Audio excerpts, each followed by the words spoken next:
Good day, everybody.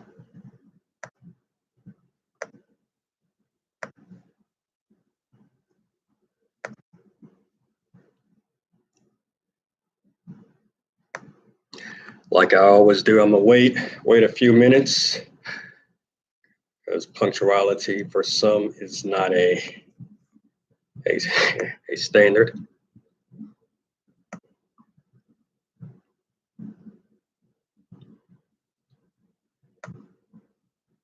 And how's everybody doing out there?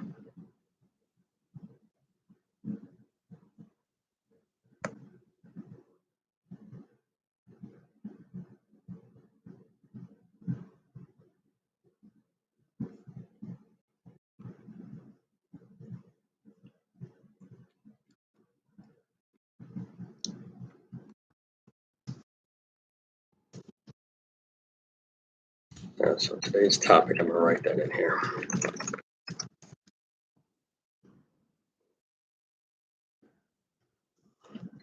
I'm gonna set my timer as I always do.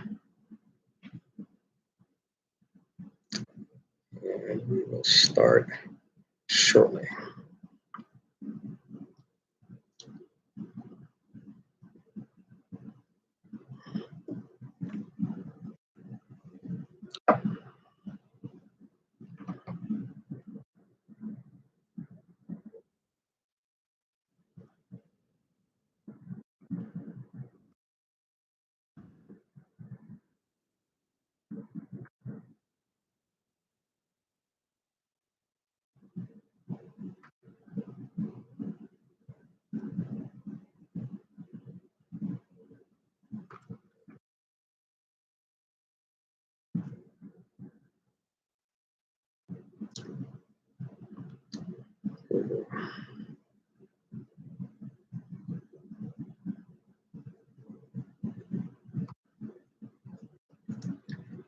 Okay.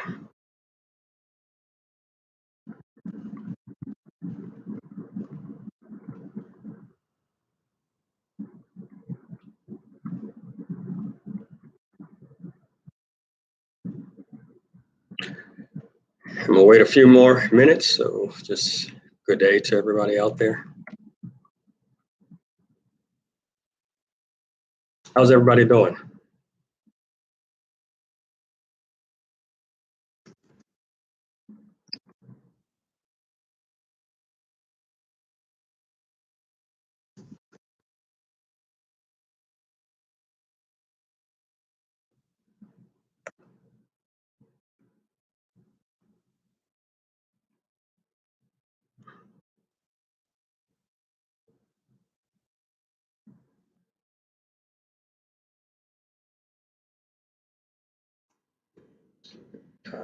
Got it.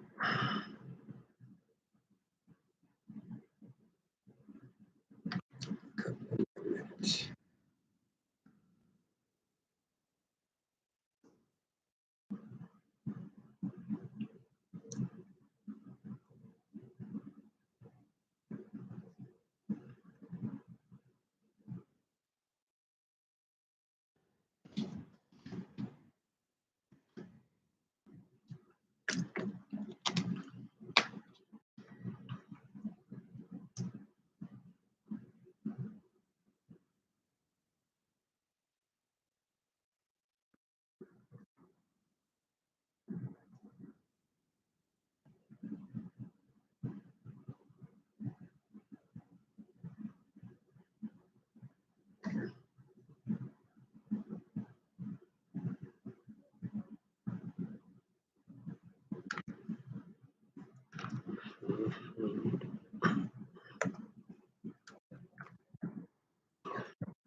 All right, we are going to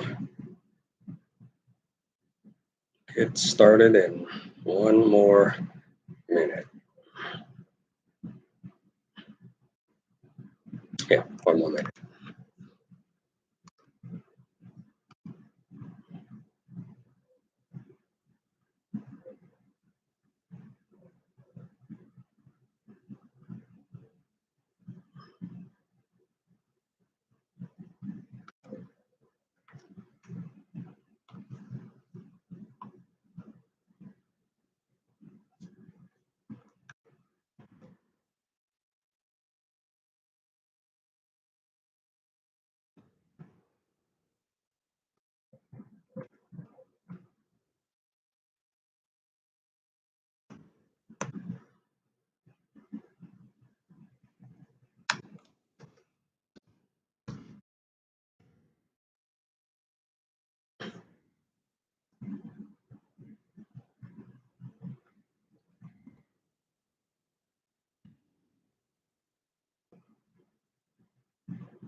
Okay, let's go ahead and get started.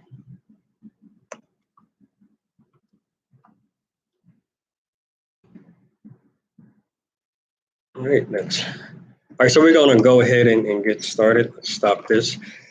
This is Dr. O again with another video session. Thanks for participating. Thanks for watching for those who are, and make sure you hit that subscription button and that notification bell. Today, I want to discuss women as the head of the household. I want to know, one, is it a problem? Is it a good thing? And then I want to know how men feel about that, and then how women feel about that. How do women feel about being the head? And I'm talking about the head, the household, from a financial standpoint, as well as a leadership or decision-making standpoint. So you can discuss either side of it, just in case if I fail to say that later. But as the conversation progresses, I think we'll go back and forth. Though we may talk about one standpoint over the other. And then I'm also speaking from a heterosexual couple standpoint or household from that perspective. So keep that in mind.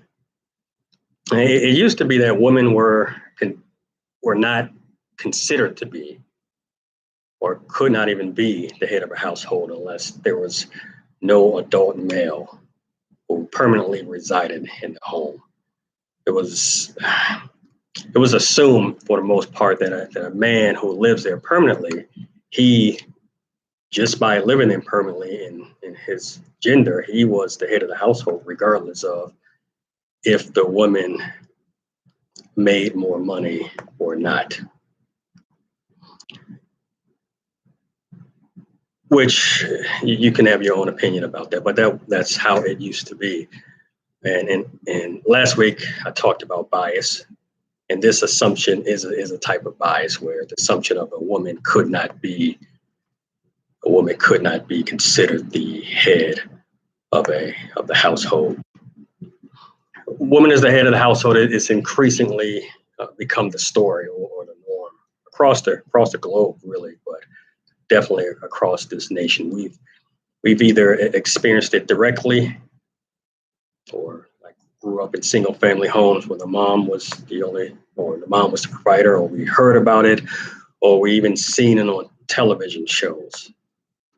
I know I have. I've seen it on television shows where the women over the years have been portrayed as just a stay-at-home mom and a stay-at-home wife. But then as the decades pass, they have been portrayed as significant contributors of their household, especially from a financial standpoint, and then even making more at times. And I think gone are those days or those times where men were working outside of the home and women were expected to be the housewife or the mom. And then I read a report, or a few reports, and I can't recall when, but it was fairly recent, where the women were it was an increase. It started to be a gradual increase where from 15 to 25% increase, depending on the reports that you're reading, where women were significant contributors since 2000. So in the last 20 years. I know in those same studies or a report indicated that married women working are just under 70%, while unmarried mothers are just under 75% who work. And I think women in general still carry the brunt of work inside the household, often being the person who spends the most time with children or helping with homework and cleaning, laundry, taking kids to appointments, etc., things like that. And this is more pronounced, I think, in women of color, where they, especially compared to white women, where they're likelier to provide significant contributions to their households while still being the backbone of the family. And I do think the roles still exist as they did in the past, but just slowly the roles have been redefined for a variety of reasons. What does it mean to be a man inside of the household? What does it mean to be a woman inside of the household? So I think the roles are still there, but there's been some changes. Nonetheless, more women are in leading roles inside the home, with many serving as the head of the household. So my first question to get things moving, start things off, is a household better off if the man is the head of the household, or is it okay for the women to be the head? I want to know what you all think about that.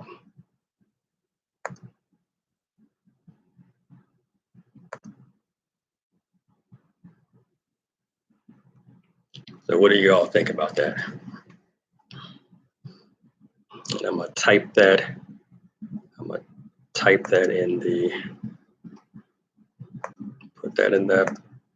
type that in the box so you all will have it.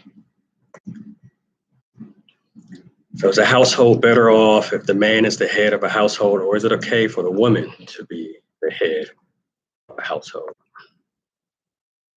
What do y'all think about that?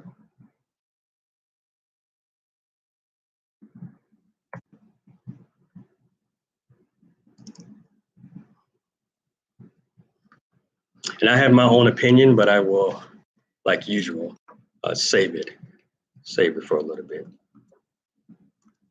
But is a household better off if the man is the head of the household, or is it okay if a woman, if she's the head? Again, as I stated earlier, it can be from a financial standpoint, or a leadership, or this primary decision maker standpoint, or it can be both. I'm drinking a wine. I hope you all don't mind that.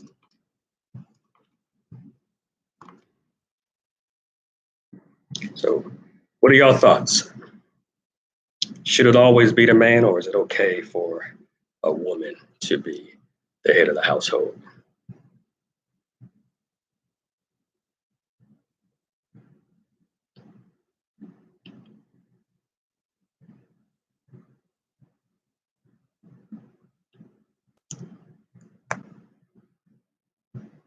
I think it's better for a man to be the head of the household. Why do you think it's better for a man to be the head of the household?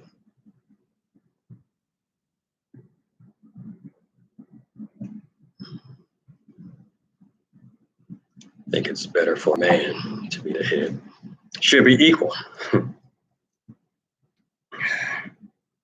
Okay. Both man and a woman should make the decisions that benefit the household together.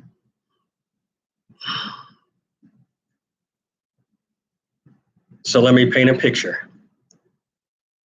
Let's say things are going well and that's how it's operating. Everything is equal.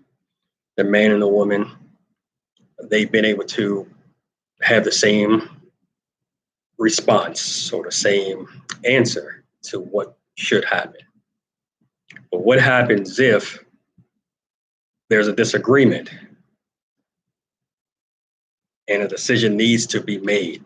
You can't say something such as how I used to operate, which was if me and the person I was with could not come to a decision, then nothing changed.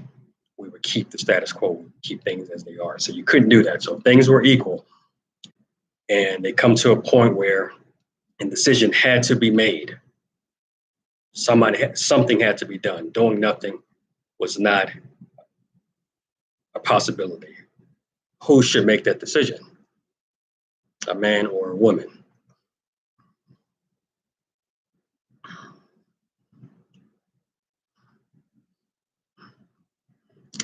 Rashida, you said agreed. And good evening to you, beautiful. You said agreed. Why do you agree?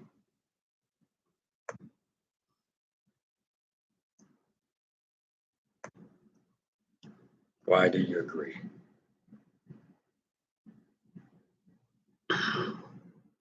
You really think it should be equal? Okay. Really thinks it should be equal.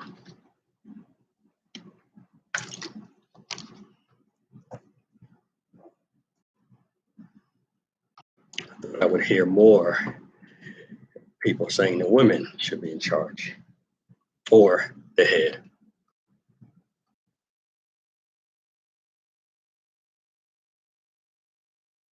And then for those of you who say it should be the woman, tell me your thoughts as to why. Why it should be the woman.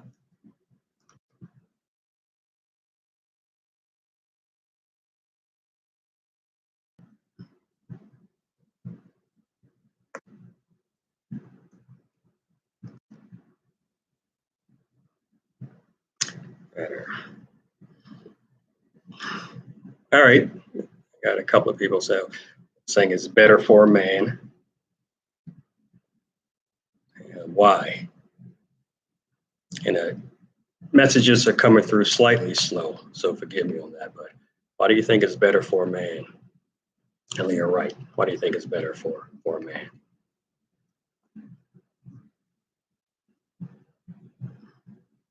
And I have my thoughts, but I'm going to wait a few more moments before I give mine. I want to hear what you all think. Turn this off. Okay.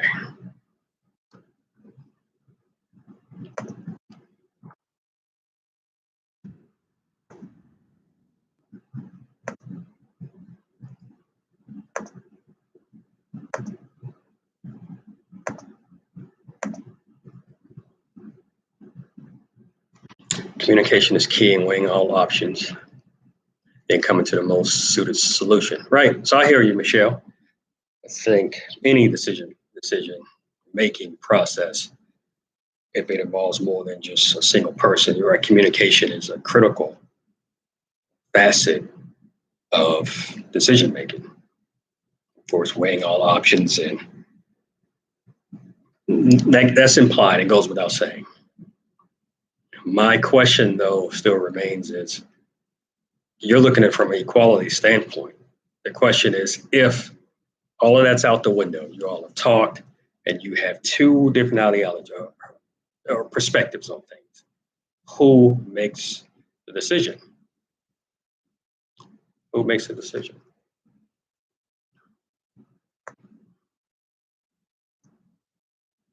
And then I want to know why you feel that way. Who makes a decision and why? And there's nothing wrong with your answer, of course. If it's an equal conclusion or all parties involved agree. So I'm not debating that. I just want to know why you think it should be equal, and then what happens if there's no common answer. Y'all have two different perspectives on a decision.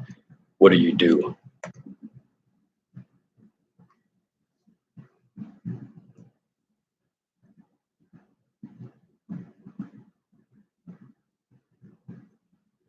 So what do you do?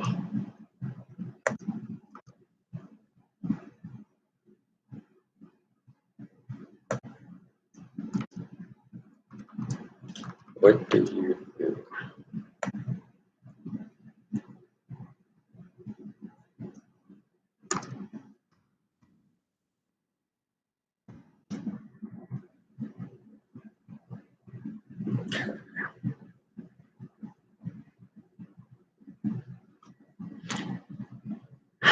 The most.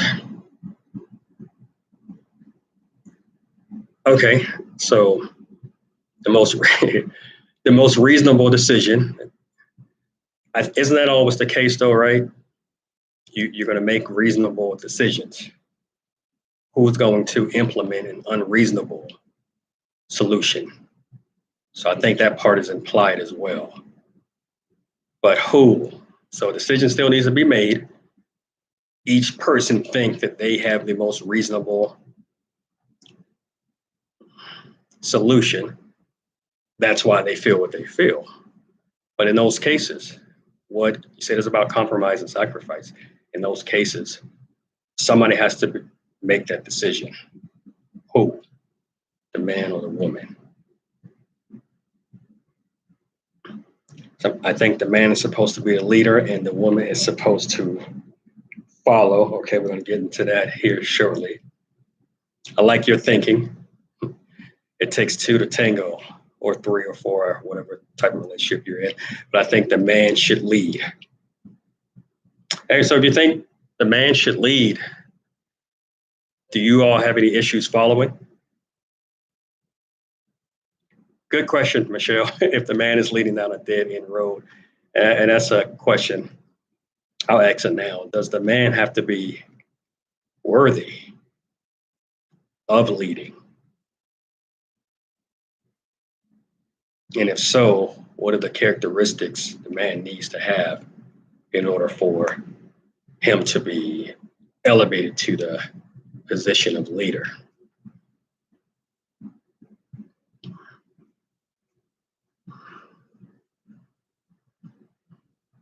I think that they should come to a mutual decision that they both can agree upon. All right, Miss Mary, you said you think they should come to a mutual decision. Right. So you're saying something similar to what Leah was saying. I think it was her. Oh no, Michelle was saying, come a mutual decision, some type of compromise. Let's get past that for a second, because all communication isn't good communication, right? Where you're not going to be able to have sound down or middle of the road type conversation and make it hostile or make it loud or ugly or any number of characteristics that you want to use. In those cases where you can't come to some type of mutual decision or compromise, who should have that last say so? So while I get what you all are saying that it should, a lot of things should be, right? But too often are those things, the outcome is different than what it should be or you would hope to be. So that's my question. And that still has not been answered. If you can't come to a mutual compromise or mutual decision, who should make the final decision and why do you feel that way? But good answers. Good answers. Yeah, so the question is it is a household better off as the man is the leader, or is it okay if the woman is the leader? And then I wanted to know why. I think is that the question that you're asking me to repeat. And then the second question was, if it's the man, does the man have to be, what characteristics does the man have to have in order to be elevated to the, or just given the position of leader of the household or head of the household? Those are the two questions that I've asked.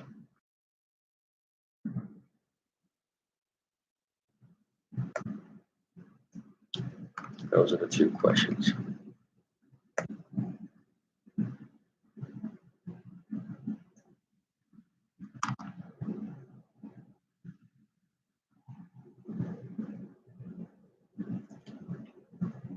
So my question, who should lead and why?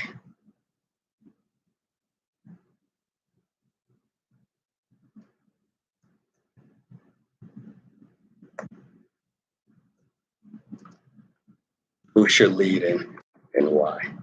Should it be the man just because he's the man, or can a woman lead? Again, from a financial or leadership position, or financial standpoint, perspective, or leadership perspective. I'm talking about either. We can combine it. You can focus on either one. Nonetheless, should a man automatically be given that title, or can a woman be the head of the household? And if so, why?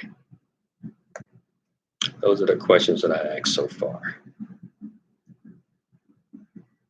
We got some people saying it should be equal. I don't see anybody saying it's okay for a woman. I got people saying it's the man, he should lead. And I'm waiting to hear why. But no, I don't see anybody saying a woman. Okay, I agree. Some men just don't possess the qualities. What are some of those qualities? Women may want the man to lead, but they're not worthy, without ego. And if his goal is for the true betterment of the family, yes.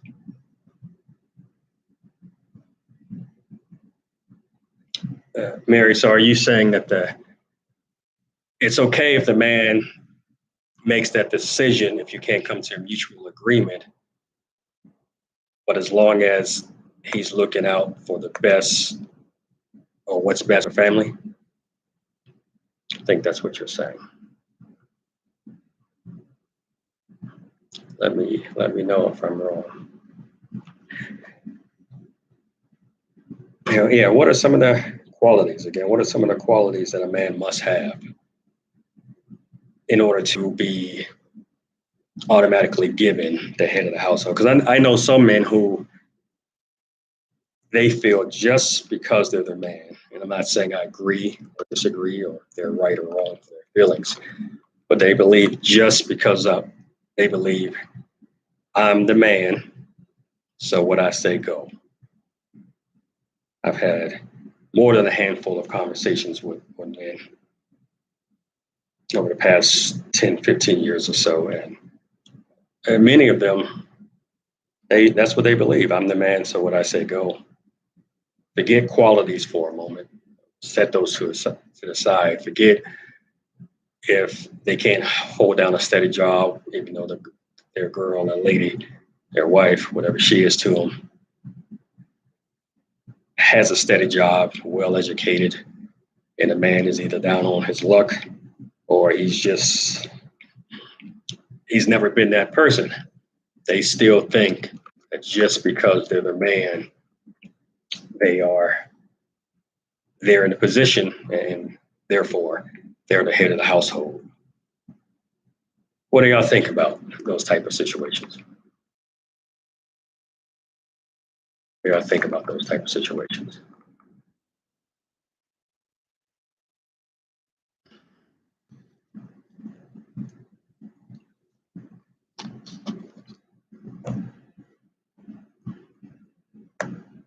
What do y'all think, right?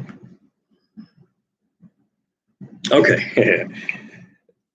So leadership at any level, right? That's what probably makes a good leader. They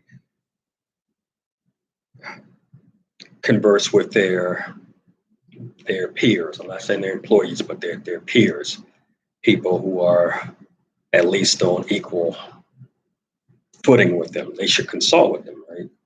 However, they make the ultimate decision.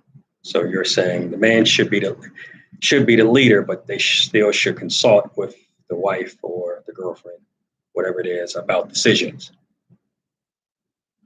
What's meant by consult? Am I just to tell you what I'm going to do, and then if you disagree, I must change, or is it just more so, hey, I'm letting you know this is what's about to happen. This is what I'm deciding, and it's I'm just letting you know so you're not caught off guard. I'm not letting you know because I want to debate this, or you have to say. So expand on the word consult.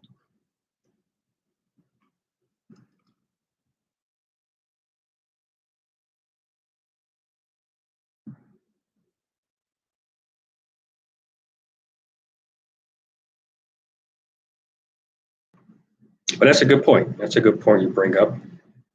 Regardless of who's the leader, in my opinion, it should be, you should talk to the other person about it, regardless.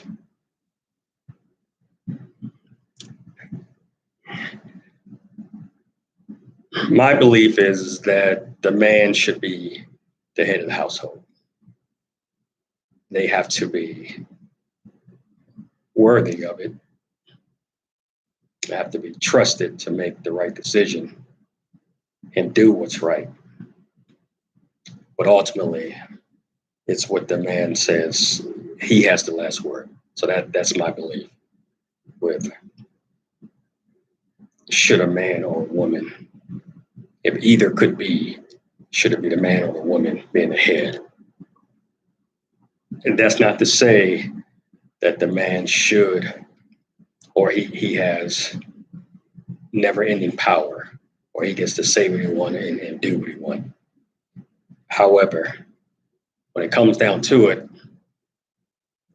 he has the final say so. He has the final say so. That's my belief. The man has the final say so. Regardless of who makes more money, who's more stable, devoid of those things, the man should be the head of the household. However, there's nothing wrong, in my opinion, of a woman being head of the household. Just not the head if a man permanently resides there and they're trustworthy and they're able to make decisions that benefit the family. But at the same time, I still want to know what they were. Strong, loving. Okay, those are nice characteristics. And those are a lot. Is it all of those things, Ms. Mary, do they all reside in one person? Okay. And does anybody believe a man should just be catapulted to that position or given that position as the head of the household just because he's a man, regardless of if he has some of these characteristics such as loving and strong and rational or has insight? Does anyone think a man should be given, he should be the head no matter what?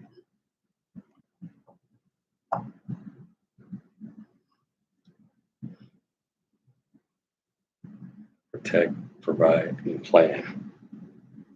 Protect, provide, and plan. I know it, well, Rashida, those 3 words, but it means a lot. It can mean a lot. What am I protecting? What am I providing? And what am I planning? Am I just providing from a financial standpoint, for example?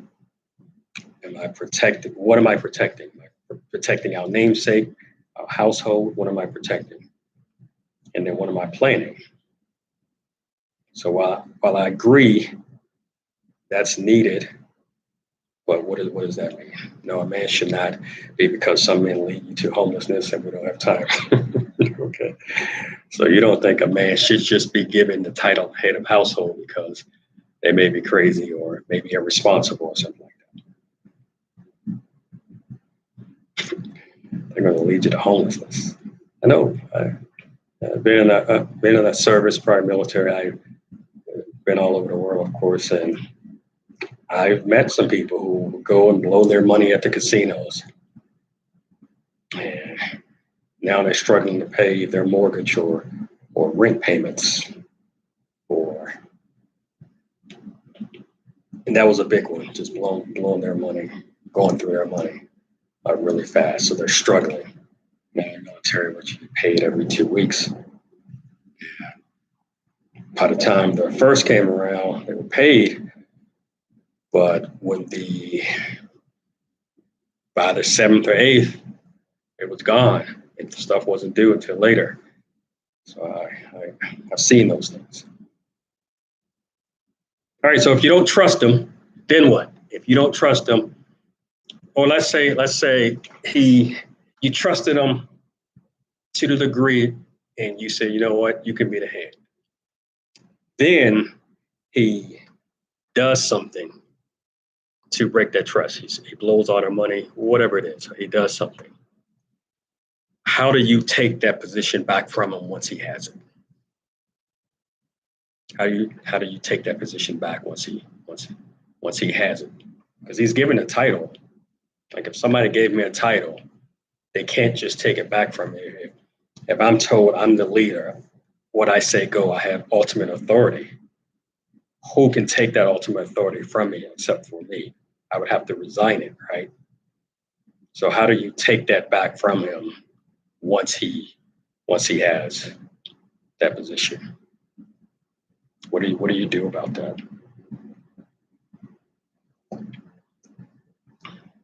What do you do about that?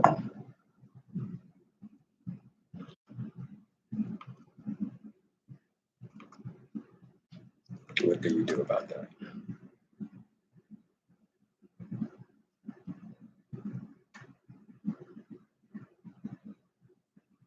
What do you do about that?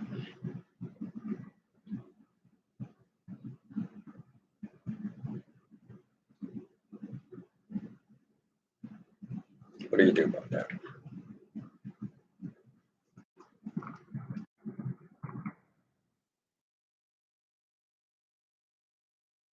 I've also talked to women over the years, and they're mixed. Some are, lack of a better word, more traditional, and the man is the head. They follow. They they believe in not only following but submitting to the man. And then I've met women who are, again, lack of a better word, more modern, and they feel it should be equal. And if I make more money than them, meaning if I'm as a woman, if I make more money than them, then I'm in control. So it became more about who makes more money. So I've ran into people who have opposing views in that.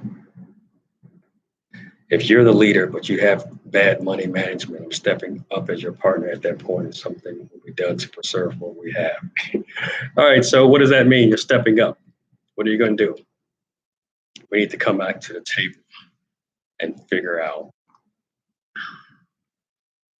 come back to the table and figure out, because your way of running this household isn't working. All right. Now, you would have to be careful in your presentation of that information, right? Because we as men, we can dish stuff out, but it's hard for us to take it, especially coming from someone who is in some part seen as lower than or beneath me.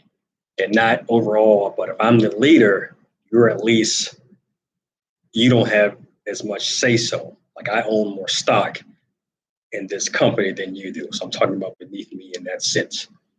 And as men, we can dish it out and it's hard for us to take it, but we can't feel emasculated as a man. We can't do that. So how do you approach a man if he, Rashida, like you said, had money management skills, and Tisha, as you said, how do you approach a man like that?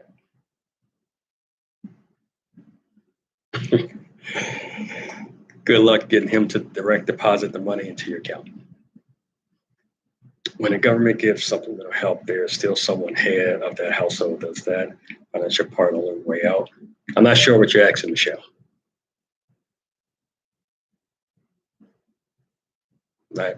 Not sure what you're asking. I want to know, but I just can't ascertain what you're asking. I don't know if it's a question or not, actually. So you can expand on that point for me.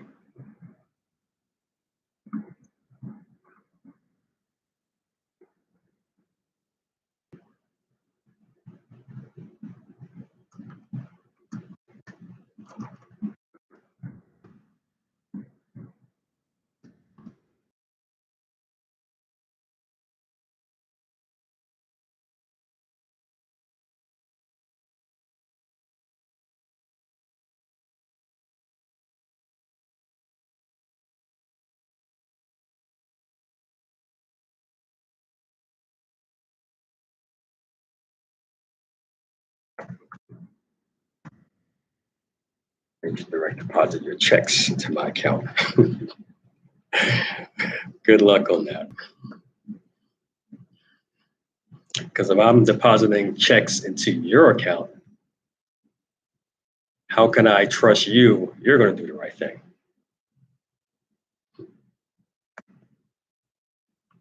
Doesn't matter who makes more and given the title head of household. Major stroke the man's ego. I agree. I don't think it matters who makes more, but some men are like that, where they have to make more because being the leader, being the head of the household is tied to money.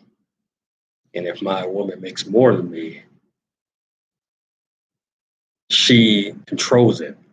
From a psychological standpoint, she's the head, because if I'm tying the head to finances and I don't make as much, then I either have to tie the head as something else besides a financial perspective, or accept the fact that she's the head. And I don't know how many men out there can tie it to something different if they're the type of men who tie it to finances. So you start off with having a conversation and see what's going on first, I think. Okay, that's always good. Instead of assuming, like many women that I know would do, instead of assuming, you ask the question. You ask the question. So I agree with that. Maybe there's a reason to the madness before you start saying what you're noticing. Maybe. So yeah, that could be a reason. Maybe. Well, let me back up. There is a reason to the madness. So you said maybe there's a reason. There's definitely a reason to why he's doing what he's doing. There's definitely a reason. Okay, so what though? So what? There's a reason. Are you saying maybe there's a valid reason, or a reason that you would find as valid? Maybe that's what you're saying. And then let's say you hear this reason and you don't think it's a good one. No, you don't resign. Okay. Oh, you're answering something. That came in really slow. You made a bad decision that cost the household. You forfeited your role of title. All right. So you're saying if I make a bad decision that costs the household, I'm not sure what you mean by cost the household. You mean you lose your house or just something else? You forfeited your role or title. Just one? How's that fair then? From a mistake standpoint, we all make mistakes. But if you're saying you lost the house, yeah, absolutely. You can't be in charge of anything. I mean, I'm telling you everything you need to do as a woman. Nope, it's time for you to use the restroom, time for you to take a shower, all of that. I'm controlling everything at that point. All right, so Rashida, if it's what happens if it's not a valid reason, or a reason that you find valid?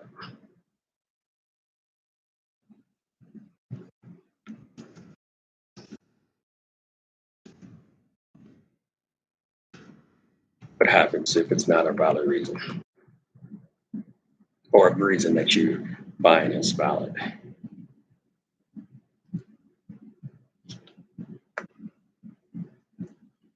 The government gives supplemental help, there's still someone head of that household.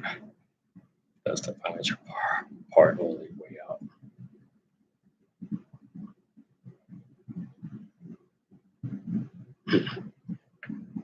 We need to come back to the table.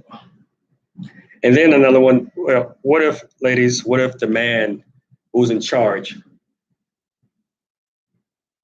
he made mistakes and now you don't think he's worthy of being the head? So you're talking about coming back to the table, or you're forfeiting your role. What if he doesn't come back to the table? What if he just does not agree and see it the same way you do?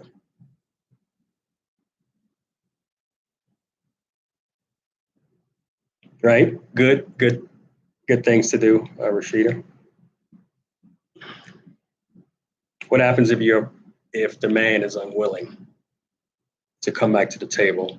He doesn't care what you have to say, or he doesn't get value. I shouldn't have said don't care, but at least he doesn't think you have valid points. Then what?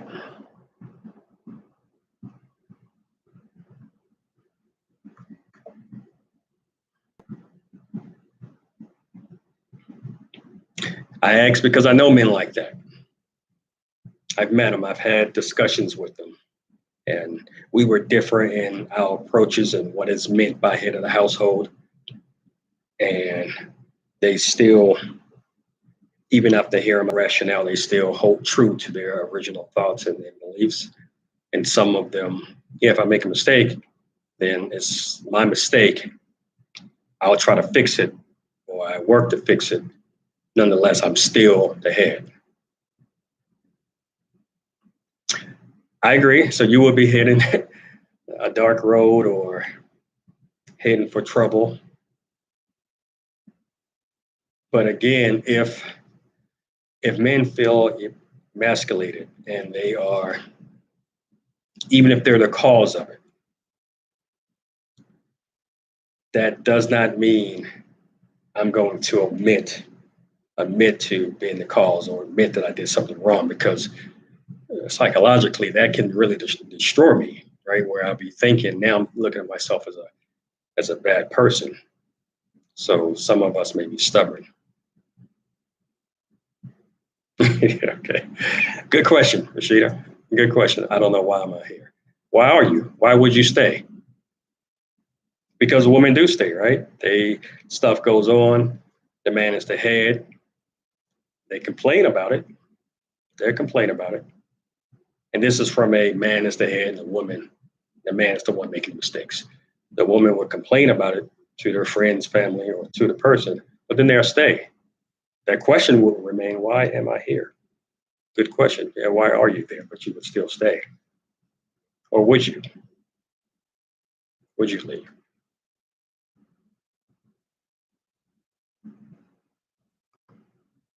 You leave.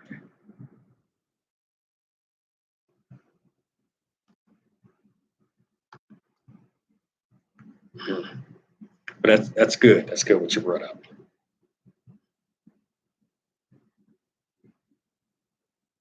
Has to be some type of compromise. Because we men, we can be stubborn, right? I think all the women on here would say yes. We can be stubborn.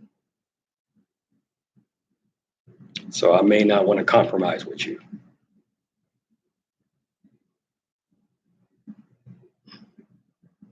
I may not, I may feel bad and sorry for ruining things and me being that you entrusted me to be the head and I let the family down, I let you down, but I'm not relinquishing my role. And you can come at me whichever way you want to come at me and want to compromise. But if I'm the head, I get to decide if I compromise. So around and around we would go in this circle.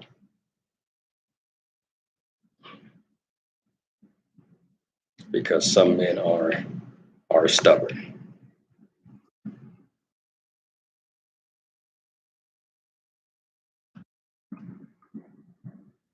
Those of you who are coming on, we're talking about men who, or woman is the head of the household. Should a man be given that title just because he's the man? And if so, what characteristics does a man have to have in order to hold on to that position? And is there anything wrong with the woman being the head of the household? And if so, why is there? So that's where we are. It matters where we lost. Okay. Does anybody here think the woman? We got quite a few thinking it's either equal or the man, but haven't seen anybody say that the woman should be the head of the household. And if you say that, I've missed it. So does anybody think the woman should be the head of the household? And if so, why?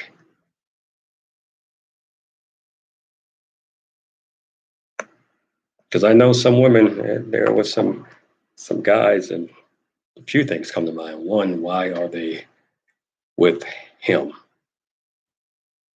Like I wouldn't have saw that pair in a million years. They're well educated, articulate, able to hold conversations and different levels, different classes of individuals, different experiences. And the guy he's primarily just had fast food jobs, not management, but he would be the person that you go up to, hi, may I help you? He's that person. And they still let him lead. And I wonder why do you do that?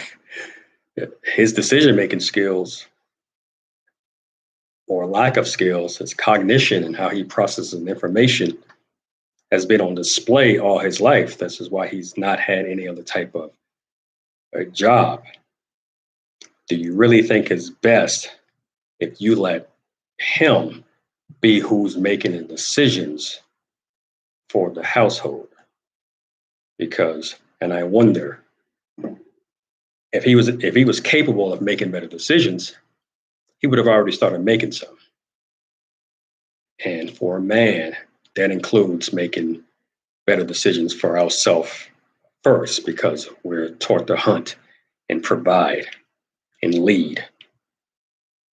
So if I can't make better decisions for myself, how in the world am I going to make better decisions or great decisions for the household, for the benefit of the family? And I know women like that, and it comes down to, oh, well, I love them. All right, then. And that's how the conversation kind of ends. And she feels a certain way about the guy. And that's that. So she puts up with lack of, or he's just incapable, I think, of making the right decision or good decisions. And she says, well, I'm here to make sure he doesn't make bad decisions. Well, then you're kind of leading, right? Because I would tell him you're controlling the whole narrative on how things go, but you're letting him think that he's leading. And how is that right, or how is that fair? But does anybody think, before we move on, that the woman should be head of the household?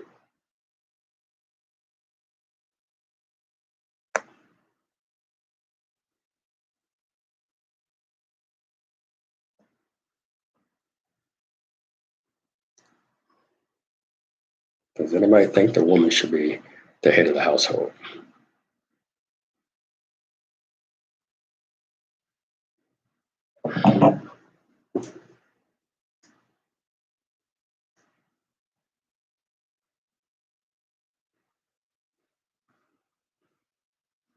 Does anybody think the woman should be the head of the household?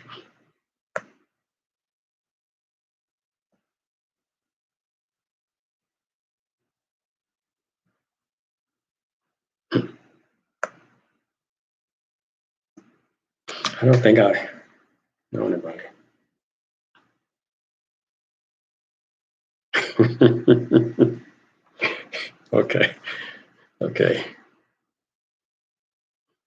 Okay. So you're the neck that turns the head. Okay. So then aren't you the head of the household? Right? That's funny. I hadn't heard that before. We know who's supporting and turning the head. So then you're letting this man, with a lack of emasculating him, and so he feel like a man, you're letting him think that he is in control and in charge, but he's not. I would say that's a weak man. If you have to be the one, using your figurative speech, if you have to be the one, you're the one turning the head, then he's not capable, or he's not supposed to lead in that house. That's funny. Funny, hilarious, but yeah, he shouldn't be leading. No, is it really saying she got your back?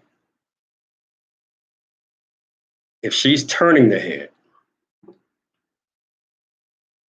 she's the neck, she's turning the head, there's only so much of I got your back that needs to take place with a man who's capable, right? So I'm not saying not to have a man's back, but if you're doing all these things so that he feels he's in control, is he in control? Is that a facade? Is it truth? Is he really in control?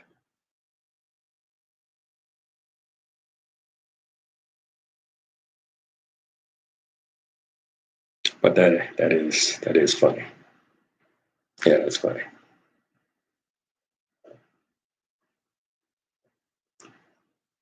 Yeah, that is funny. So nobody thinks the woman should be the head. That's what I'm getting at. Well, the neck lead down to the spine. That is true. Very perceptive of you. It does. What does that have to do with anything? You're still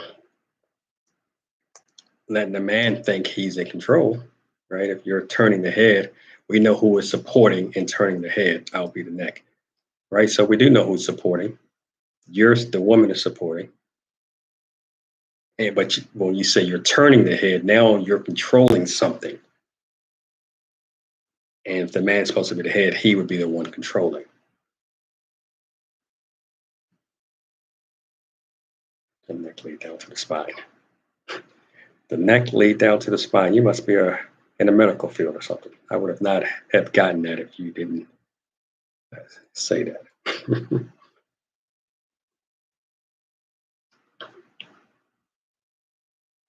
Neck lead down to the spine. All right, so my next question, since it seems that, yes, okay, so the nurse, the neck lead down to the spine. Well, thank you, because I don't think I would have figured that part out. So my next question, since nobody seems to think or believe, it doesn't seem that anybody thinks that the woman should be the head just because she's the woman. Does the if so now I'm going with the notion that the man is the leader. He's the unquestioned leader. That's what the head means, unquestioned. He's not to be questioned from a standpoint of you question him to get him to change his mind. You can ask questions about the plan, etc., but he's not to be questioned once he makes a decision. Your wife, girlfriend is your support system. She's supporting your decisions. Right. No, I got that. I got the back. But the whole turning the head, you turn something that's controlled. Control belongs to the man. But my next question, does again the man is the unquestioned leader. He is the head. Does being the leader mean that the woman has to be submissive to the man? And if so, in what ways? But if not, is she truly, can you not be submissive and he be the head? Those two questions. Does the leader mean the woman has to be submissive to the man? And if so, in what ways? Total or just partial? And then the other part, if it doesn't mean that, then is she really thinking that he's the head of the household? So that's the next question.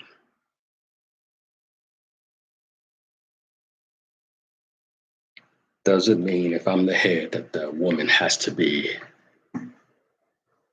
if I'm the head, does the woman have to be submissive? And if so, is it complete or in total or just in some parts? And then if is he truly the head if the woman is not submissive to him?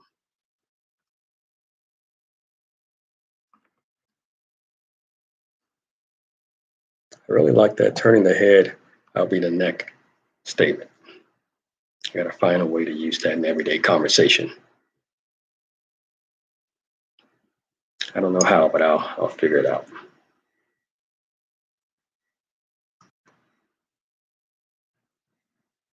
But this question is, does being a leader mean the woman has to be submissive to the man? And if so, in what ways? But if not, if the woman doesn't have to be submissive, can he still be the head if she's not submissive?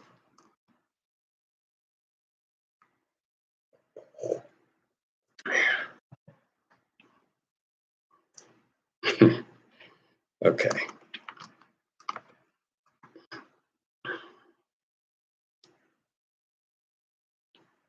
Okay. All right. What if I'm the head, meaning I'm making decisions, right? So I have ultimate final authority and decision making. If you're not submitting to me, then you think we're on equal ground, but we're not because I have final say so and ultimate decision maker. Why would you not be submissive to me if I'm the head? Or is it unrelated?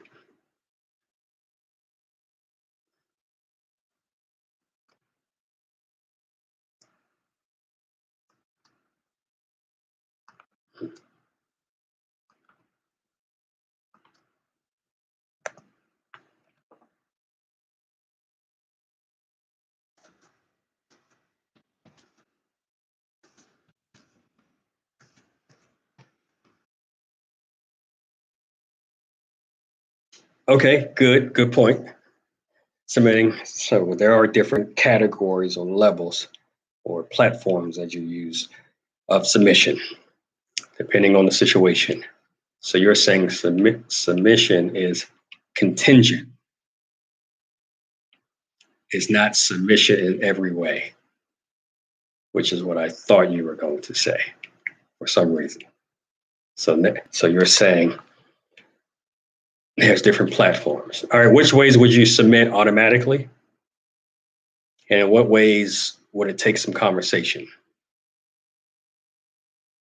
Michelle,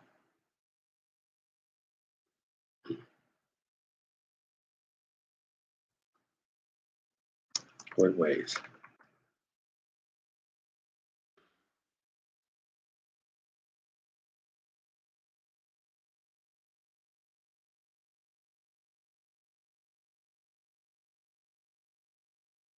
So nobody think the woman should be the head of household. Huh?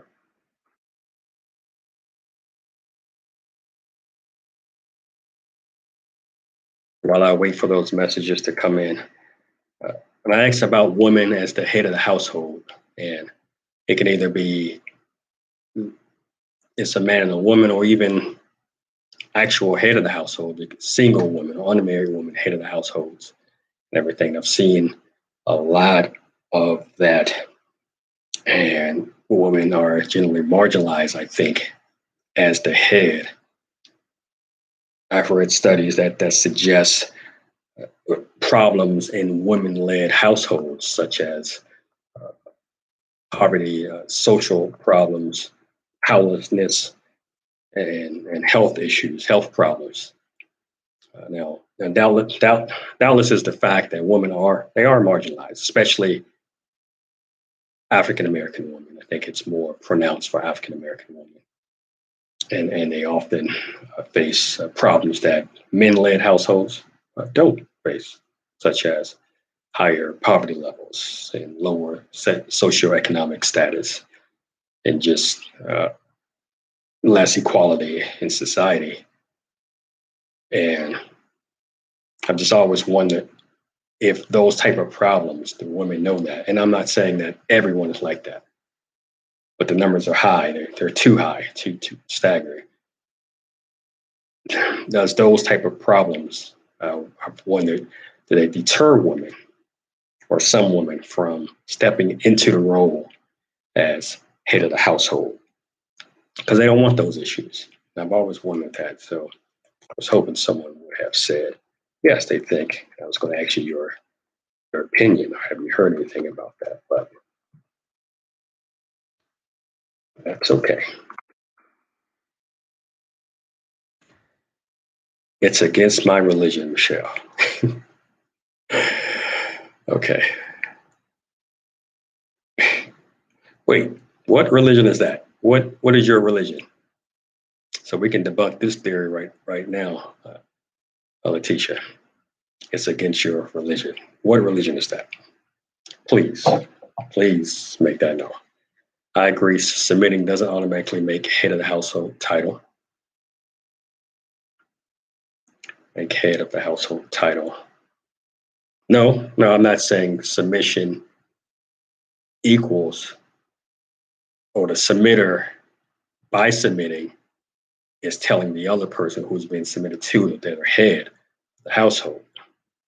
That's not an automatic response to that. I'm not saying that at all. Yes, because men are not present, unfortunately. Why aren't they? Why do you feel they're not present, Chair?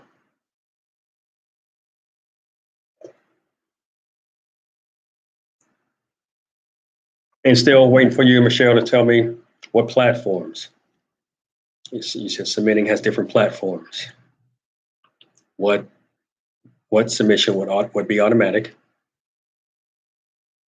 You said depending on the situation. And then what categories or platforms aren't automatic, where it would require discussion?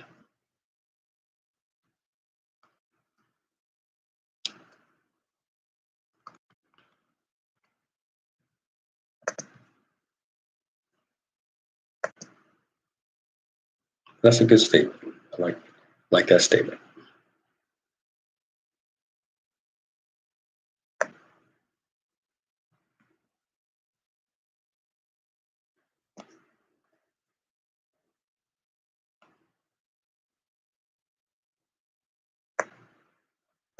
I'd read I forgot which journal it was in. I think it was a Pew Research actually survey. It was saying 3 in 10 solo parents are African American, and I thought that was a staggering number, where African Americans are a minority, but we made up the majority in that study, where it was closer to, if I'm remembering correctly, around 45% were white, and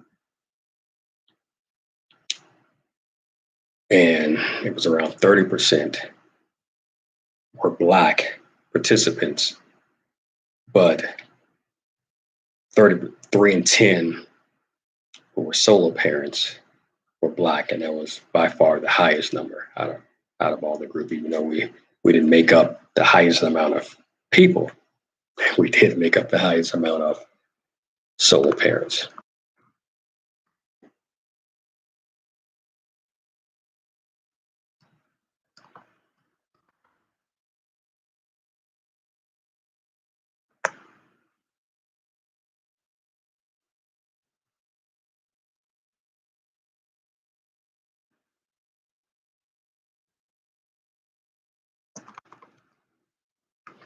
Okay, so it's like a head of the house. Okay.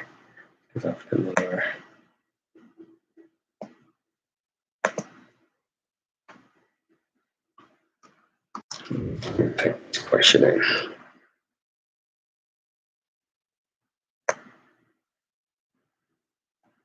Type this question in.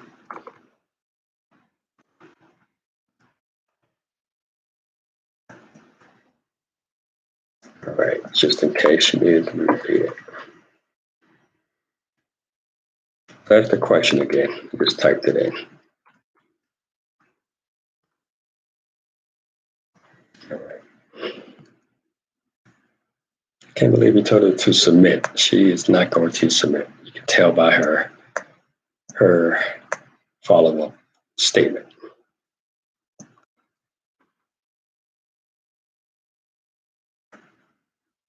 Who here has a problem with submitting? Since we're on that topic, who has a problem with submitting? I've met women, absolutely. They aren't going to do it, regardless of what their religion states, which we know one person said she is against her religion on here to submit, and I'm waiting to hear back. But I know a woman who they're just not going to. And I asked them, well, what if you have a man who you feel is capable? You got with him, you stayed with him, you married him because you felt he was capable. Like, no, I'm not. I wasn't raised that way. I'm not going to submit to him. I can love him. I can have trust in him and that he's going to do the right thing, but I'm not going to submit to anybody. And the conversation would go on from there.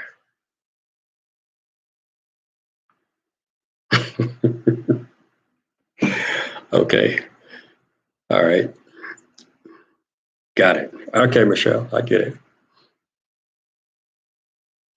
I get it. Okay.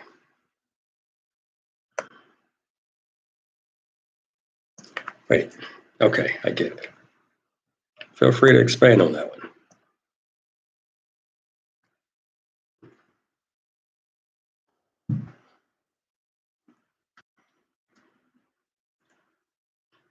And Letitia, are you just not typing? I don't see your religion post. Said it's against your religion to submit. I still have not seen that. We have another person saying, I don't have a problem with being submissive. So it's not against your religion. That's good. I don't think Letitia wants to state because if I think I know what it is, then I would throw a scripture address at you to debunk that whole belief system that you have. So it's probably best if you don't put that in here, or it's probably best that you don't type that. Yeah, that's a smart move. Who has a problem being submissive? And I say the picture is he's a well-rounded person. You have faith and belief and trust in him. And otherwise, there's no issues. Who still would have problems submitting? Good question. Rashida, how can you be a Christian woman and not submit to your husband? That's how I know Letitia is not a Christian, or she does not believe in Christianity. And she would not say what a religion is. She just said it's against her religion, at least it hasn't come through. But she won't say what it is. So I just think she has a problem with submitting.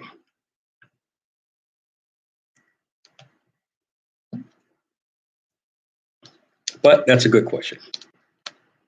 However, getting off the topic here a little bit, we all fall short, right? From a Christianity standpoint, we all sin and fall short. So we need to be redeemed. And we try and try and try again. However, it's one thing to sin, but it's another thing to say, I am definitely going to sin, right? Or I'm definitely going to ignore this part versus I find myself ignoring it. So she's saying, nope, I don't care what this says. I'm not going to do it. That's my takeaway on it anyway. So if anybody has a problem with submitting, that is a good question.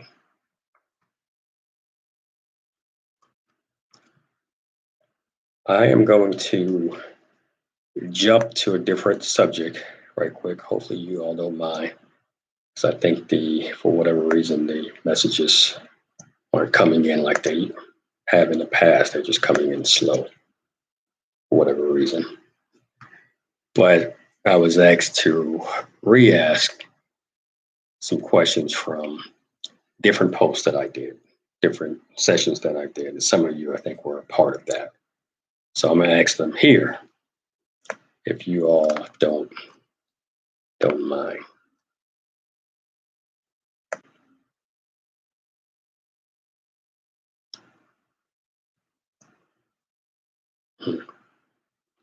How can you be? Yeah, that's a good one.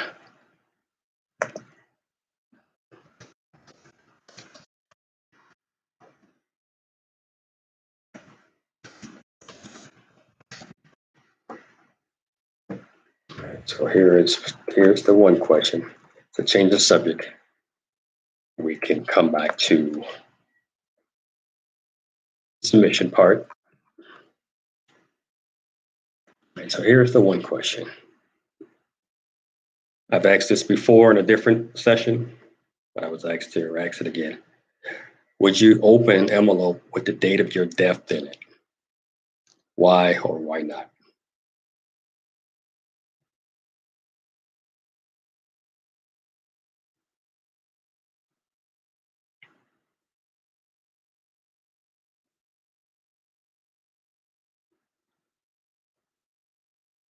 Would you open an envelope with the date of your death in it?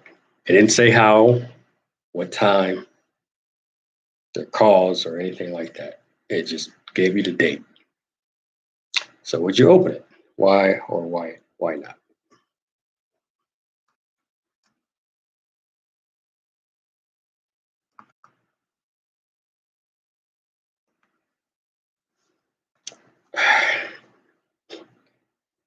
I don't know why that just came in, Letitia, but so you just fall short in some areas, while other areas you don't fall, you jump, right?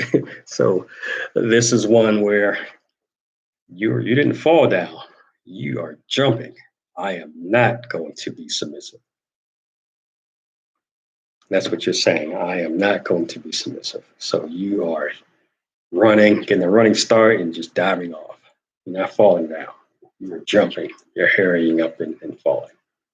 Or you're jumping, I should say. I mean, we fall down, but we get up, right?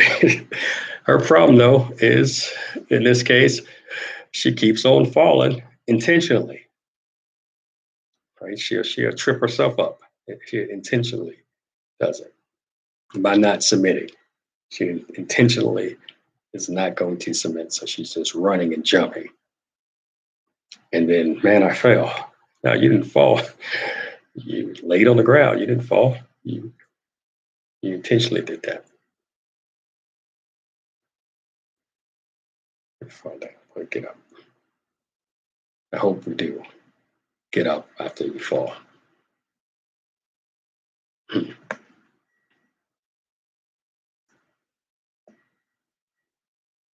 That's funny. Next question is, would you open an envelope with the date of your death in it?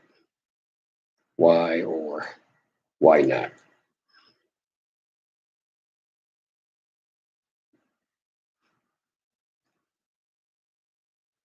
Why or why not?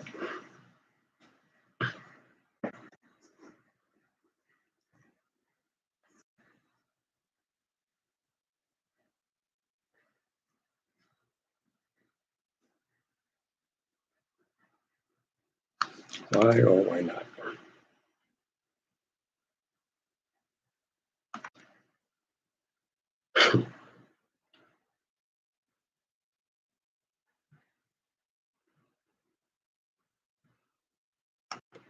Would you, why or why not? I don't know if I would. Mm, Probably not. I don't think I would open it. No, I don't think I would open it.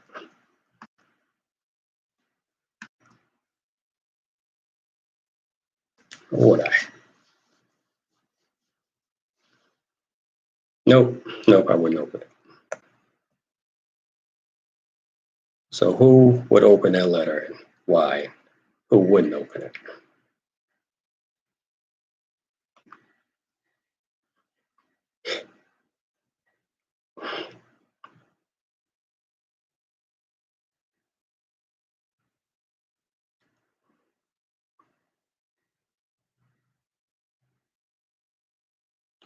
Okay, so you say you would not open it.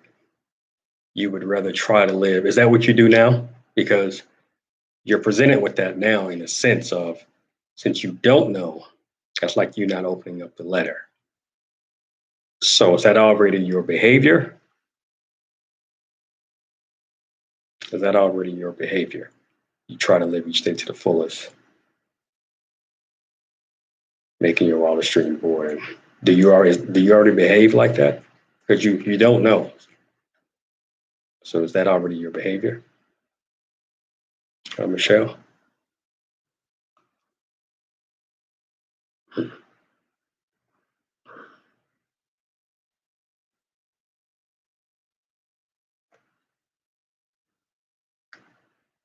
I would not open the letter. All right, yes, I'm going on the route. Well, good for you. Good for you. Not being stagnant or just existing. Too many of us. Yeah, that's true. Too many of us we exist. We're just existing. We're just alive. We're not living.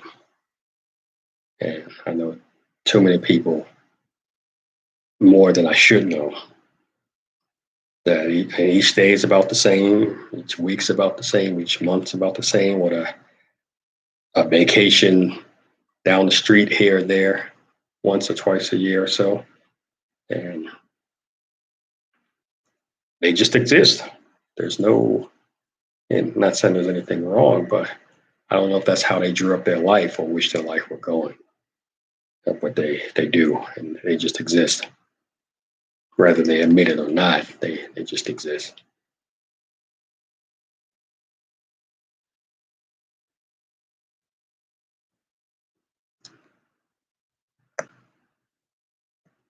Yes, you only live. Who would open it? Who would open the letter?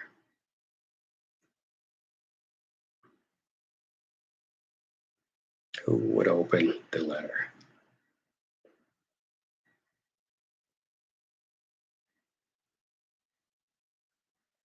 And I'm kind of on the border. I think I'm maybe 55-45 that I wouldn't open it.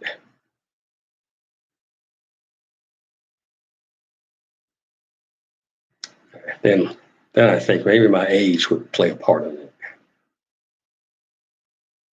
Maybe my age would play a part.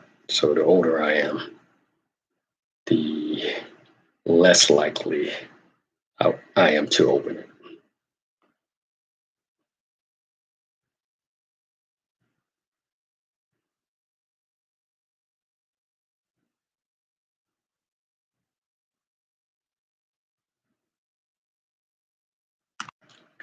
So nobody opened the letter. At least the messages don't say. I'm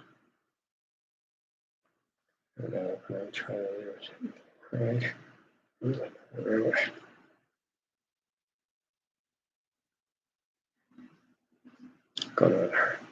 All right, so here is the next question. And this question I asked probably on my last session, I think. Yeah, I think I asked it on the very last one I did.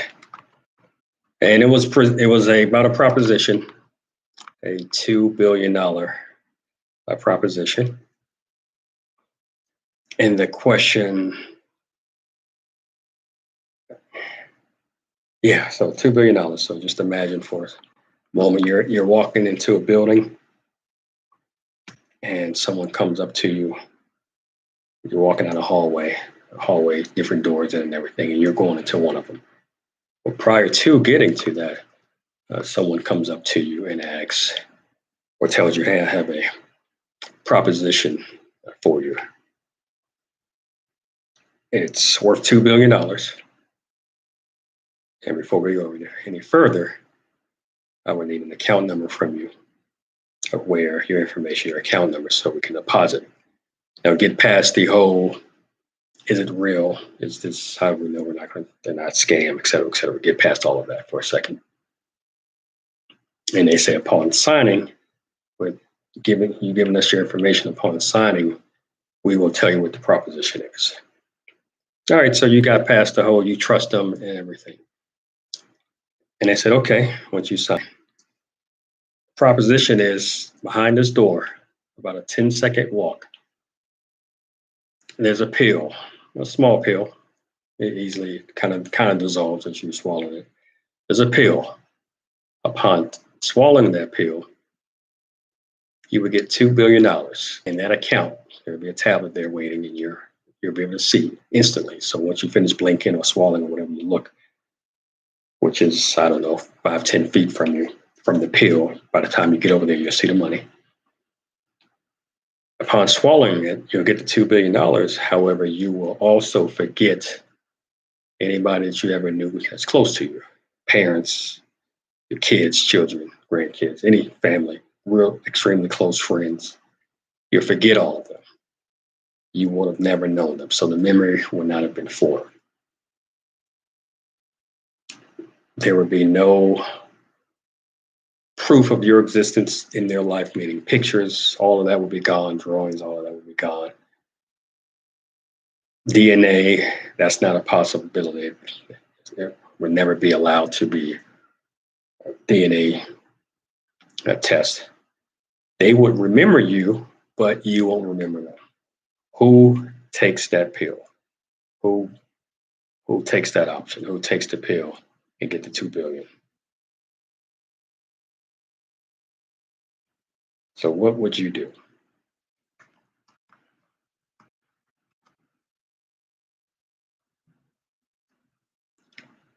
It's an easy decision for me, one way or the other. But I want to hear your thoughts.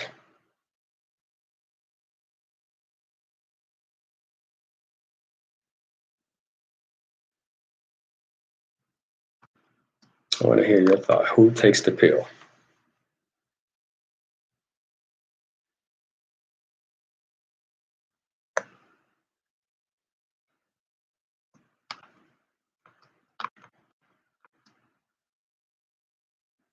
And that's billion with a B. $2 billion.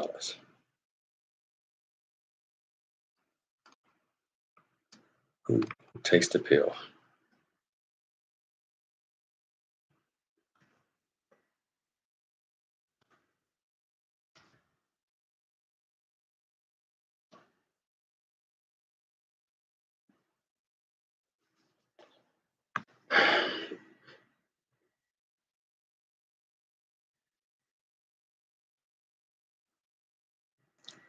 I would want to because there are things I don't do. You're not taking it. Why are you not taking it?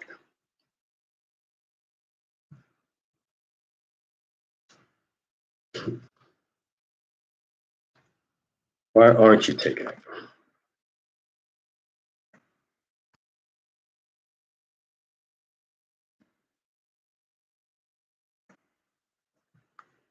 It's $2 billion. Are you sure you're not taking it?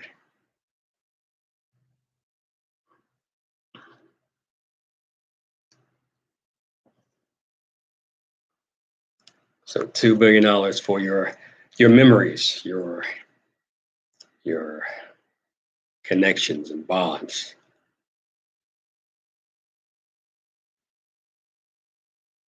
You're not taking it.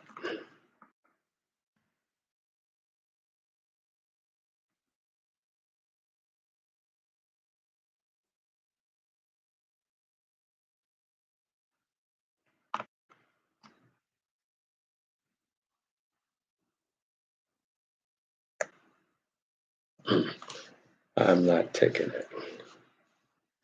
So what are your thoughts? Who's taking it? Who's not taking it?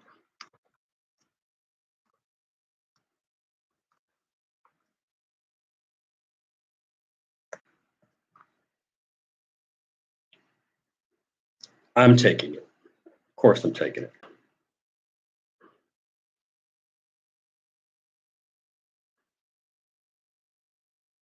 Yep, of course I'm taking it.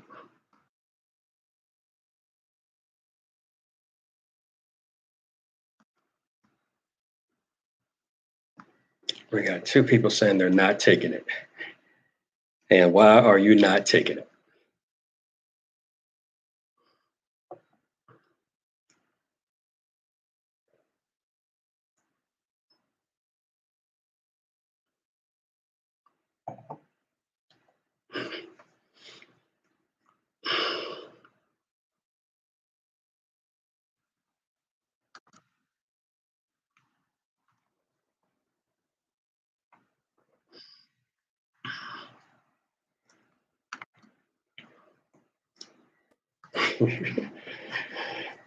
Okay, I get that.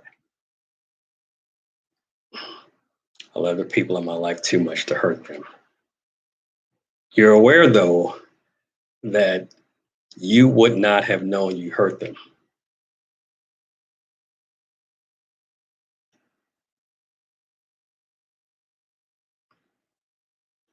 What's the point of taking if you have nobody in your life to love? Isn't it like many things in life where you start out somewhere? So even that's moving to a new city, you start making new friends, or you may get new clothes. And as you travel the world or the country, you meet new people and you go grow close to them and everything. Not everybody in your life that you love were there from the inception at the beginning of your life. You grew into things and you came in contact with people. So it's not like you would be prevented from starting relationships with people.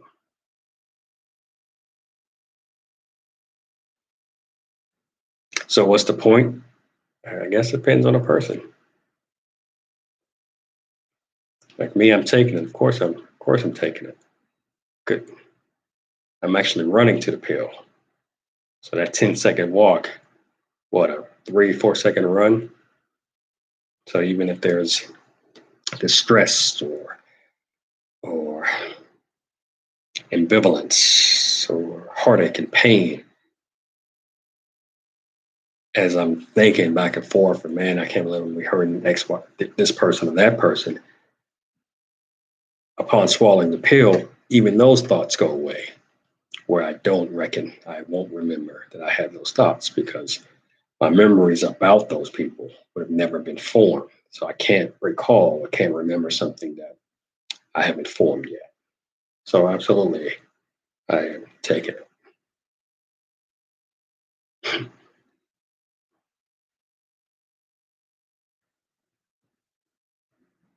And do you really love everybody in your life, right? You may tolerate some of them, but do you really love everybody in your life? People question, well, what about any kids that you have? Yeah, that part would suck. But I would have never known that I had kids.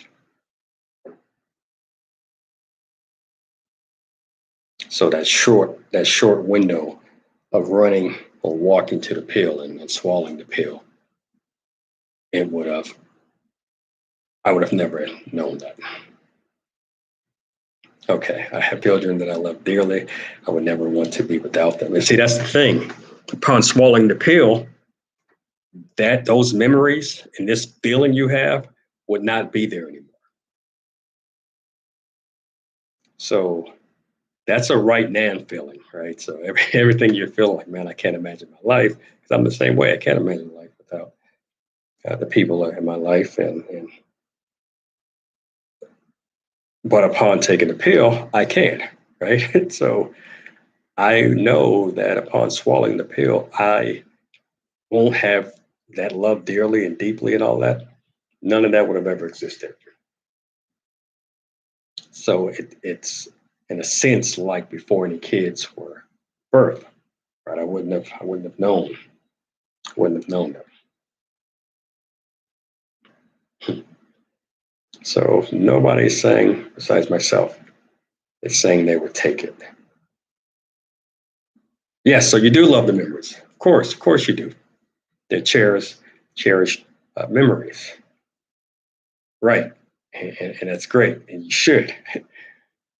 But what if you never had those memories to begin with? What if you never had those memories?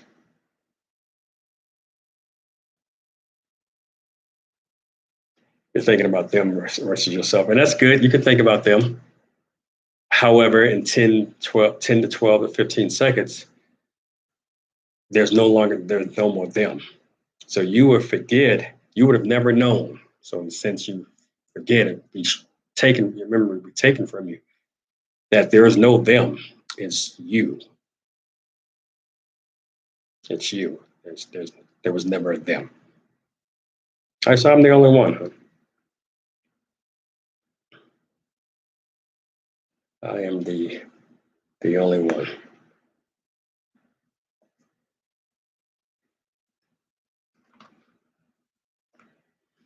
Yes, but you do, right? So you do have it. You go good. Okay, so you're. It's a hard no for you. You would not change that. It's a hard no for you. Last time I asked it was three people who said yes. It was three of us who said yes. It was me, my mother, and another woman who said yes because the thought of kids, they would not have been there. The thought of family would not have been there.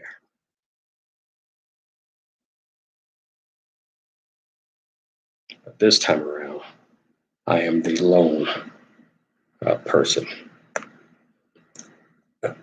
Kind of expected. I don't expect to hear of too many people who would change. They would change some parts of their life.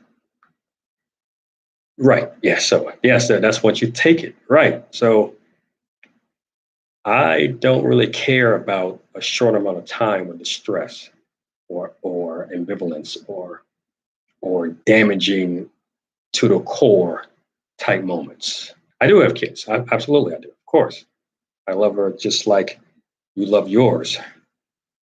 You can't say who loves them more, me versus you or me versus somebody else. But I can say, without a shadow of a doubt, like I'm no killer. But let somebody even come close to knocking her down by accident. Now I'm a killer. So, and my mom, she has eight, and she said yes. And so I'm not a lot of things, but I will become those things if someone even makes my little girl even upset or sad. So now I go into killer mode because who the hell are you to have mentally hit my child? So now I become a killer. So yes, I do have kids, but even then, because the thought is I would not have formed any bond or an opinion or thoughts or love or memory, she would not exist. She would not have existed. So these memories that I hold on to dearly would be gone. And see, I can get past that. I can get to the point of, okay, I never had her. She was never present. I can get to that. And I know people who said, man, I wish I didn't have these kids. Or I wish I didn't have kids. They say stuff like that all the time. To this day, I wish I did not have kids. That doesn't mean they don't love their kids. They just wish they didn't have kids. Right. So, and we all, I think some of us, if we're honest with ourselves, we at least sometimes, or at least once, have said that. I wish I didn't have kids, even if it was for a short and you corrected it, like you felt bad and guilty for saying that to a degree. That's said by most of us at least once in our life. It could be early on, it could be later, at least once in our life. But so I have strong memories, just like everyone on here or anyone watching.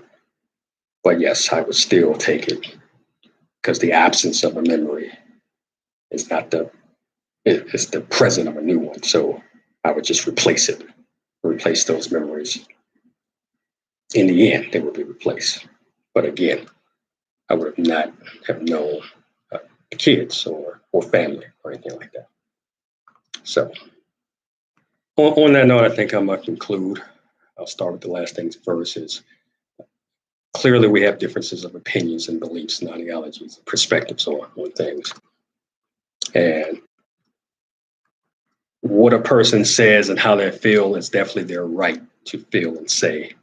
It doesn't make them him or her monsters or anything like that. It's just different, right? So God made us all different. We're different for a reason. We weren't meant to be the same. So my way of thinking really is just only for me, right? So it's just for me. In my belief system, it's just for me. And likewise, what another person thinks I accept that, and I know it's just for them. Getting to the core of the main point of this particular session is head of the household, men, men or women. I think, regardless if things are equal in a household, if one leads, if it's the woman who leads, or like the great James Brown said in one of his songs, a song titled "It's a Man's World." And void of any religious belief, somebody brought up religion here, like Christianity, and I think, Letitia, you were talking about, or your statement of it's against your religion, but you're Christian. I think that's First Corinthians. I think it's in Corinthians 11, I think chapter 11. But it said the head of every man is Christ, and the head of woman is man, right? So void of those type of beliefs or religious belief, there's no right or wrong answer to who leads. I think it's subjective. I think it's subjective and contingent upon the beliefs of the couple, right? And that whatever works for them, whatever works for that particular household. Uh, I think each plays a part in an institution of a relationship, marriage, or otherwise, institution of a household. And it might be the case, like in some households, where men may make decisions or in charge of making decisions in one area or some category, such as which, I don't know, lawnmower to buy or when to go change the tires or check the oil. Traditionally, men type task. It could be something like that in the household, where women may make more of the decisions about rearing the children, which clothes, when to take them school shopping, helping them with homework, etc. And that's not all inclusive, of course. This is just one example of how roles can be defined or are defined. So regardless if it's a traditional gender role type of situation from the yesterdays, or more,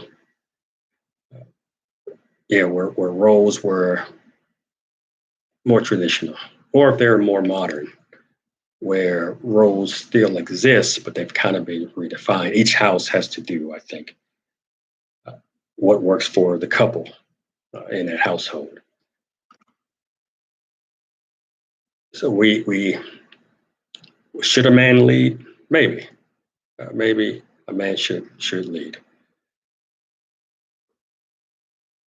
Should a man automatically be given that title, head of household? I don't know, but to each their own on that. To each their own on that. So I'll end it there, and I'll read the last few comments that I see come in. If you did, it would be a no going toward that pill. You would know that you're deleting your child. It would be a no-brainer. Yes, so no, yeah, absolutely. I would be in full control, conscious thought, sound and sober mind, go forward with, I'm no longer going to know my child. Absolutely. Correct. Yeah. I wouldn't be coerced into anything. No one would be forcing my hand or anything like that. I absolutely would know not just my child, my parents. It's my child and then my mother. Those are the closest women to me in my life. And they just always will be. But they both will be gone, right? Because I would have never known them. So, but I do like I can see the passion and the conviction in your statement and your belief, and I love it. And just another example of what I was talking about a few minutes ago, that we all are different. We all get to feel what we feel. And just like there's no convincing you to take my side, I promise you there's nothing you can say to make me change my mind or to get me to see it differently. But I applaud your effort, and I love the back and forth. I do. All right, so thanks for participating and watching. Make sure you hit that subscription bell I'm sorry, the subscription button and the notification bell. My next topic will be sex in relationships. So this is Dr. O signing off.